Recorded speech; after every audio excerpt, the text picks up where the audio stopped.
ಬೆಂಗಳೂರು ಪೊಲೀಸರ gold ಗೋಲ್ಮಾಲ್ನ big news ಇದು. ವಂಚಕರ ಬೆನ್ನ ಬಿದ್ದು ಬಡವರ ಬಂಗಾರವನ್ನ ನುಂಗಿದ್ರ ಪೊಲೀಸರು.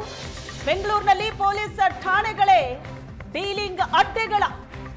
ಬೆಂಗಳೂರು ಪೊಲೀಸರ ಗೋಲ್ಡ್ ಗೋಲ್ಮಾಲ್ನ ಬಿಗ್ ನ್ಯೂಸ್ ಇದು.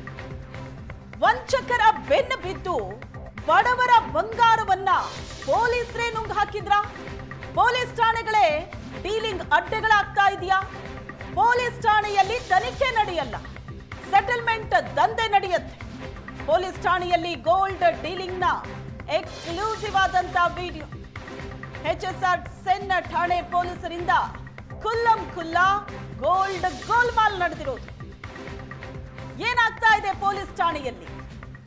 ಅನ್ಯಾಯಕ್ಕೆ ಒಳಗಾದವರಿಗೆ, ಮೋಸ ಹೋದವರಿಗೆ ನ್ಯಾಯ ಕೊಡಿಸಬೇಕಾದಂತಹ ಜಾಗದಲ್ಲಿ ನಡೀತಾ ಇರೋದೇನು? ಪೊಲೀಸ್ ಠಾಣೆಗಳೇ ಹಾಗಾದ್ರೆ ಡೀಲಿಂಗ್ ಅಡ್ಡೆಗಳಾಗ್ತಾ ಇದೆಯಾ? ಪೊಲೀಸ್ ಠಾಣೆಯಲ್ಲಿ ತನಿಖೆ ನಡೆಯಲ್ಲ, ಸೆಟಲ್ಮೆಂಟ್ ದಂಧೆ ನಡೀತಾ ಇದೆ. ಗೋಲ್ಡ್ ಗೋಲ್ಮಾಲ್ನ ಬಿಗ್ ನ್ಯೂಸ್ ಇದು. ವಂಚಕಿ ಸುಧಾ, ಆಕೆಯನ್ನ ಕೂಡ ನೋಡ್ತಾ ಇದ್ರಿ ನೀವು ಸ್ಕ್ರೀನ್ ಮೇಲೆ. ಮತ್ತೊಂದು ಕಡೆ ಪೊಲೀಸ್ ಇನ್ಸ್ಪೆಕ್ಟರ್ ಹರೀಶ್ ರೆಡ್ಡಿ. ಈ ವಂಚಕಿ ಸುಧಾಳಿಂದ ವಂಚನೆಗೊಳಗಾದವರು ಅದೆಷ್ಟೋ ಮಂದಿ. ವಂಚನೆಗೊಳಗಾದವರು, ಮೋಸಕ್ಕೊಳಗಾದವರು ಕಣ್ಣೀರಲ್ಲಿ ಕೈ ತೊಳಿತಾ ಇದ್ದಾರೆ. ಕಷ್ಟಪಟ್ಟು ಕೂಡಿಟ್ಟ ಹಣ, ಹೊಟ್ಟೆ ಬಟ್ಟೆಗೆ ಕಟ್ಟಿ ಮಾಡಿಸ್ಕೊಂಡಂತಹ ಚಿನ್ನ ಕಳ್ಕೊಂಡು ತಲೆ ಮೇಲೆ ಕೈ ಹೊತ್ಕೊಂಡು ಕೂತಿದ್ದಾರೆ. ಸಹಾಯ ಮಾಡಬೇಕಾದಂತಹ ಪೊಲೀಸರು ಮಾಡಿರೋದೇನು ಈ ಪ್ರಕರಣದಲ್ಲಿ? ಜನರಿಗೆ ಡಬಲ್ ಲಾಭ ಕೊಡೋದಾಗಿ ಹೇಳಿ ವಂಚಿಸಿದ್ದಂತಹ ಮಹಿಳೆ, ಜನರ ದುಡ್ಡು ಚಿನ್ನ ಪಡೆದು ಹೆಚ್ಚಿನ ಬಡ್ಡಿ ಕೊಡ್ತೀನಿ ಅಂತ ಹೇಳಿ ವಂಚಿಸಿರುವಂತ ಪ್ರಕರಣ ಇದು. ಜನ ಕೊಟ್ಟ ಚಿನ್ನವನ್ನ ಅಡ ಇಟ್ಟು ದುಡ್ಡಿನ ಜೊತೆ ವಂಚಕಿ ಸುಧಾ ಎಸ್ಕೇಪ್ ಆಗಿದ್ರು. ಸುಧಾಳನ್ನ ಠಾಣೆಗೆ ಕರ್ಕೊಂಡು ಬಂದು ಇನ್ಸ್ಪೆಕ್ಟರ್ ಹರೀಶ್ ರೆಡ್ಡಿ ಡೀಲ್ ಮಾಡಿದ್ರ. ತನ್ನ ಸಂಬಂಧಿಕ ಪ್ರಕಾಶ್ ರೆಡ್ಡಿ ಮೂಲಕ ಪೊಲೀಸ್ ಠಾಣೆಯಲ್ಲೇ ನಡೆದಂತ ಡೀಲ್ ಇದು. ಚಿನ್ನದಂಗಡಿ ಮಾಲೀಕರನ್ನ ಠಾಣೆ ಕರೆಸಿ ಪೊಲೀಸರು ಚಿನ್ನ ಬಿಡಿಸಿದ್ರು. ವಂಚಕಿ ಸುಧಾ ಹಲವರ ಹತ್ರ ಚಿನ್ನವನ್ನ ಪಡೆದು ಅದನ್ನ ಅಡ ಇಟ್ಟು ದುಡ್ಡಿನ ಜೊತೆ ಎಸ್ಕೇಪ್ ಆಗಿದ್ರು.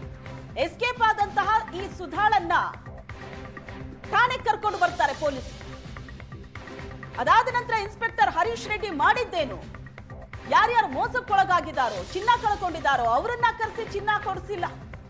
ತನ್ನ ಸಂಬಂಧಿಕ ಪ್ರಕಾಶ್ ರೆಡ್ಡಿ ಮೂಲಕ ಪೊಲೀಸ್ ಠಾಣೆಯಲ್ಲೇ ಕೂತು ಒಂದು ಡೀಲ್ ಮಾಡ್ತಾರೆ. ಚಿನ್ನದಂಗಡಿ ಮಾಲೀಕರನ್ನ ಠಾಣೆ ಕರೆಸ್ತಾರೆ. ಅವರ ಹತ್ರ ಅಡ ಇದ್ದಂತಹ ಚಿನ್ನವನ್ನ ಬಿಡಿಸ್ತಾರೆ ಪೊಲೀಸರು. ಅದಾದ ನಂತರ ಚಿನ್ನ ಕಳ್ಕೊಂಡವರಿಗೆ ಆ ಚಿನ್ನ ಕೊಟ್ರ ಅಂದ್ರೆ ಇಲ್ಲ. ರಿಲೀಸ್ ಮಾಡಿಸಿದಂತ ಚಿನ್ನ ಮೋಸ ಹೋದವರಿಗೆ ಕೊಡದೆ ಪೊಲೀಸರು ಆಟ ಆಡಿದ್ದಾರೆ. ನಾನು ಕೆಲಸ ಮಾಡೋ ಕಂಪ್ನಿಲಿ ನನಗೆ ಅವ್ರು ಪರಿಚಯ ಆಗಿದ್ದು ಸರ್. ಪರಿಚಯ ಆಗಿ ಆಮೇಲೆ ಅಮೌಂಟ್ ತೊಗೊಂಡಿದ್ದು ನಾನೊಬ್ಬಳೇ ಅಲ್ಲ, ತುಂಬ ಜನ ಇದ್ದಾರೆ. ತುಂಬ ಜನದ ಹತ್ರ ಅಮೌಂಟ್ ಅವ್ರು ತೊಗೊಂಡಿದ್ದು ಕಲೆಕ್ಟ್ ಮಾಡಿ ವಾಪಸ್ ಕೊಟ್ಟಿಲ್ಲ, ಮತ್ತು ಕಂಪ್ನಿಗೂ ಬಂದಿಲ್ಲ, ಮತ್ತು ಅಲ್ಲಿ ಮನೆಯಿಂದ ಖಾಲಿ ಮಾಡ್ಕೊಂಡು ಹೋಗ್ಬಿಟ್ಟಿದ್ದಾರೆ. ಒಂದು 15 ದಿನಕ್ಕೆ 20 ದಿನಕ್ಕೆ ಕೊಡ್ತೀವಿ, ರಿಟರ್ನ್ ಕೊಡ್ತೀವಿ, ಏನೋ ಎಲ್ಲೋ ಬೇರೆ ಕಡೆ ಹೂಡಿಕೆ ಮಾಡಿ ನಾನು ರಿಟರ್ನ್ ಕೊಡ್ತೀನಿ, ಅದರಿಂದ ಲಾಭ ಬರೋದನ್ನು ನಿಮಗೆ ಕೊಡ್ತೀನಿ ಅಂತ ಹೇಳಿ ತಗೊಂಡಿದ್ದು ಸರ್. ನಾನು 12 ಲಕ್ಷ ಕೊಟ್ಟಿದ್ದೆ, 70 ಗ್ರಾಮ್ ಗೋಲ್ಡ್ ಕೊಟ್ಟಿದ್ದೆ ಸರ್. ಸ್ವಲ್ಪ ಸ್ವಲ್ಪ ಆದಷ್ಟು ಕೊಡ್ತಾ ಇದ್ರು, ಒಂದು 2-3 ತಿಂಗಳೆಲ್ಲ ವಾಪಸ್ ಕೊಟ್ಟರು. ಮತ್ತೆ ಲಾಸ್ಟ್ ಮಂತು ತೊಗೊಂಡೋಗಿದ್ದು ಮತ್ತು ಯಾರಿಗೂ ವಾಪಸ್ ಕೊಟ್ಟಿಲ್ಲ. ನಂತರನೇ ತುಂಬ ಜನ ಇದ್ದಾರೆ, ಯಾರಿಗೂ ವಾಪಸ್ ರಿಟರ್ನ್ ಬಂದಿಲ್ಲ. ಫೋನು ಪಿಕ್ ಮಾಡಲಿಲ್ಲ, ಸ್ವಿಚ್ ಆಫ್ ಆಯಿತು, ಹೋಗ್ಬಿಟ್ಟಿದ್ರು ಮನೆ ಖಾಲಿ ಮಾಡಿಕೊಂಡು. ನಿಮಗೆ ಪೊಲೀಸ್ ಕಡೆಯಿಂದ ಫೋನ್ ಮಾಡಿ ನಿಮ್ಗೆ ಅಮೌಂಟ್ ಕೊಟ್ಟರು ಅಥವಾ ಯಾರೋ ಮೀಡಿಯೇಟರ್ ಪ್ರಕಾಶ್ ರೆಡ್ಡಿ ಅನ್ನೋ? ಹೌದು, ಪ್ರಕಾಶ್ ಅವರೇ ಕೊಟ್ಟಿದ್ದು ನನಗೆ. 90,000 ಕ್ಯಾಶ್ ಕೊಟ್ಟರು, 20 ಗ್ರಾಮ್ ಚೈನ್ ಕೊಟ್ಟರು.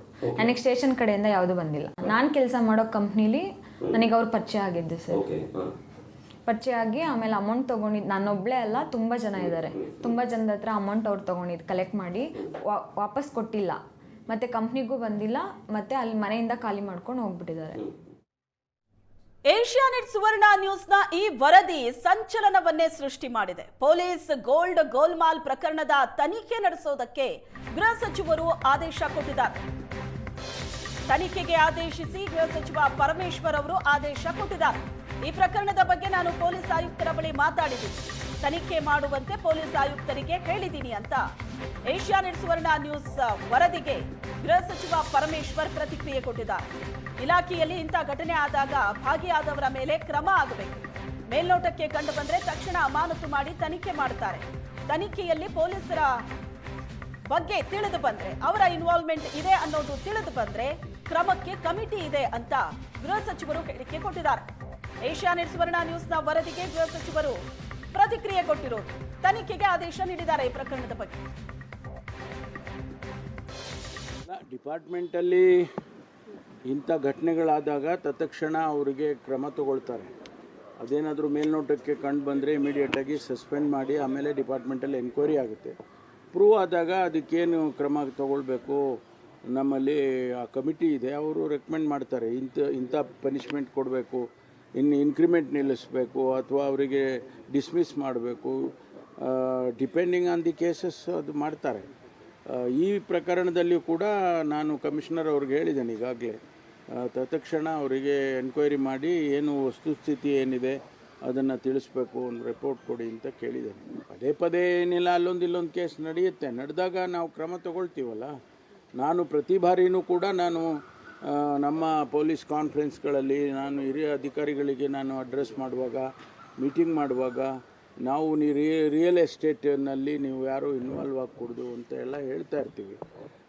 ಅಲ್ಲಿ ಯಾರೋ ಒಬ್ಬರು ಇಂಥ ಕೆಲಸ ಮಾಡಿಬಿಡ್ತಾರೆ, ಮಾಡಿದಾಗ ಅವ್ರ ಮೇಲೆ ಕ್ರಮ ತಗೊಳ್ತೀವಿ.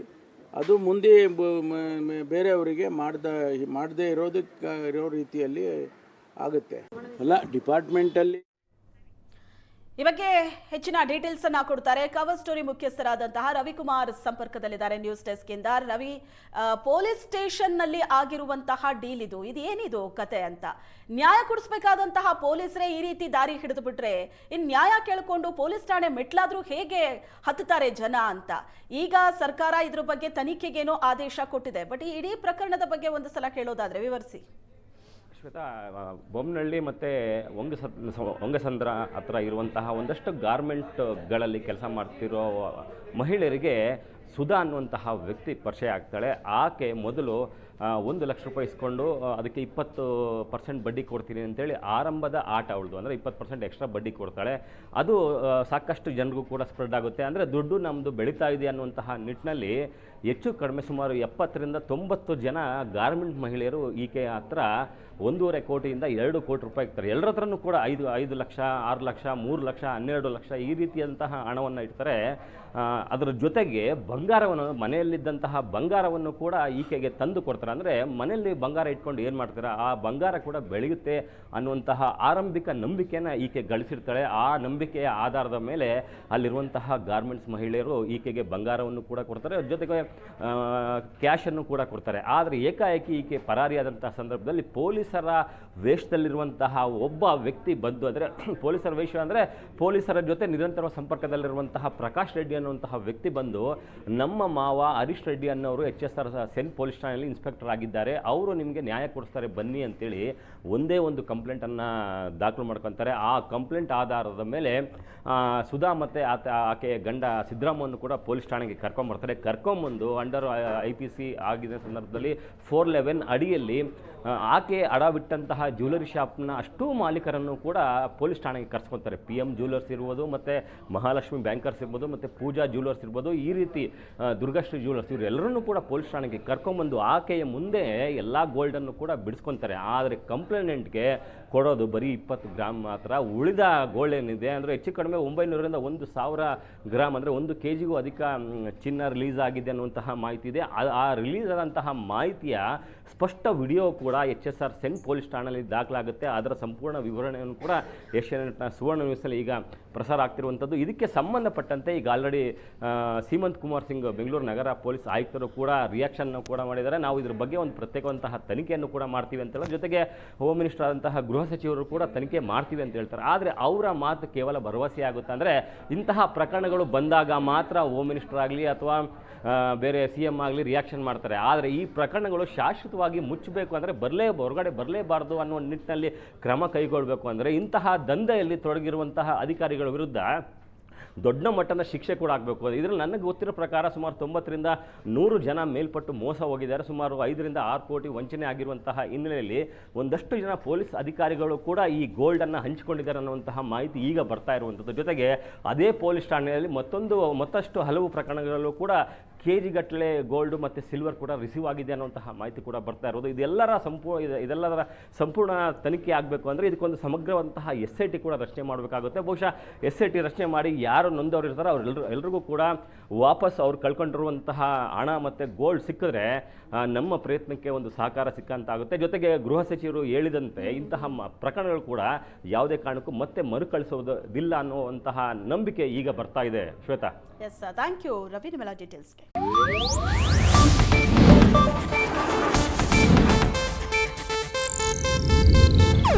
ಇದು ಏಷ್ಯಾನೆಟ್ ನ್ಯೂಸ್ ನೆಟ್ವರ್ಕ್ ಪ್ರಸ್ತುತಿ.